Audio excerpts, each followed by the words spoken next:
Sir నమస్తే sir. నమస్తే అండి.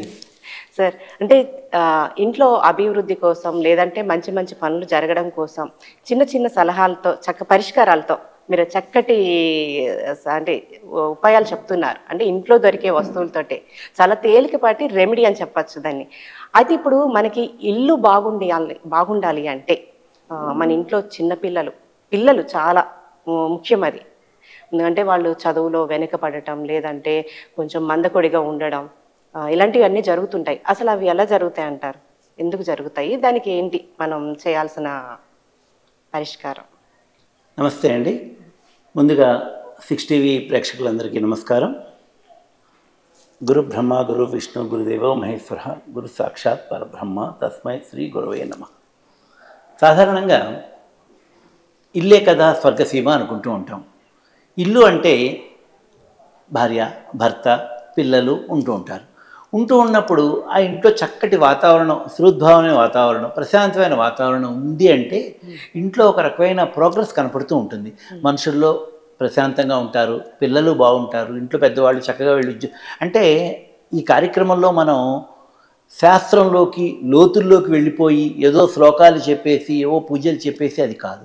తెలుసుకుందాం అనే కార్యక్రమం సామాన్య ప్రజానీకానికి. మీరు అంటూ ఉంటారు కదా సామాన్యుడు ఆరో ప్రాణం అని. ఆ సామాన్యుడిని దృష్టిలో పెట్టుకునే మాట్లాడుకుందాం మనం.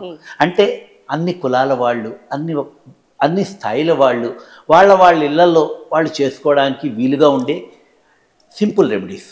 ఇవన్నీ ఏంటి అంటే చాలా కాలం క్రితం మా గురువుగారు మాకు చెప్పారు. ఇవాళ నేను మాట్లాడే ప్రతి మాట దీనిలో ఏది రవిసుందర్ వడ్లమాని చెప్తున్నానని కాదండి. పురాణాల్లోనూ శాస్త్రాల్లోనూ రెమిడియల్ మెజర్స్లోనూ మా గురువులు మేము నేర్చుకున్నప్పుడు వాళ్ళకి వాళ్ళు చెప్పింది మేము అన్నీ రాసుకుని అవన్నీ చేసుకుంటూ కొన్ని రెమిడియల్ మెజర్స్ మీకు చెప్తూ ఉంటాను. మా గురువుగారు గత 25 ఏళ్ళుగా చేస్తున్నారు వాళ్ళ ఇంట్లో. అలాగే నేను కూడా చాలా పాటిస్తున్నాను. నా కుటుంబ సభ్యులు కానీ మా దగ్గర బంధువులు కానీ వాళ్ళందరికీ చెప్తూ ఉంటాను.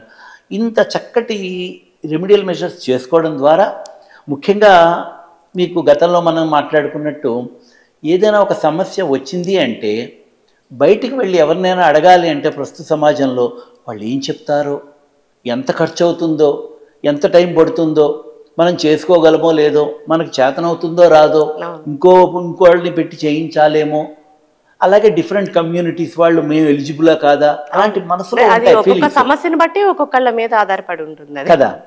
ఇప్పుడు రకరకాల వర్ణాల వాళ్ళు ఉంటారు. వాళ్ళు ఇవి మేము చేసుకోవచ్చా చేయకూడదు, వాళ్లే చేయాలేమో, లేకపోతే గుళ్ళో చేయించాలో, లేకపోతే తీర్థక్షేత్రంగా వెళ్ళి చేయించాలో, ఇలా సతమతమవుతూ ఉంటారు. అటువంటి వాళ్ళందరినీ దృష్టిలో పెట్టుకుని సామాన్యుల్ని దృష్టిలో పెట్టుకుని ఇక్కడ మాట్లాడేవి మా గురువు గారు చెప్పిన ప్రత్యేకమైన మాటలు, వారి ద్వారా నేను నేర్చుకున్నవి నా తర్వాత జనరేషన్స్కి నా వాళ్ళకి అందించాలనే తాపత్రయంలో ఈ తెలుసుకుందాం అనే కార్యక్రమంలో మనం చేస్తున్నాం.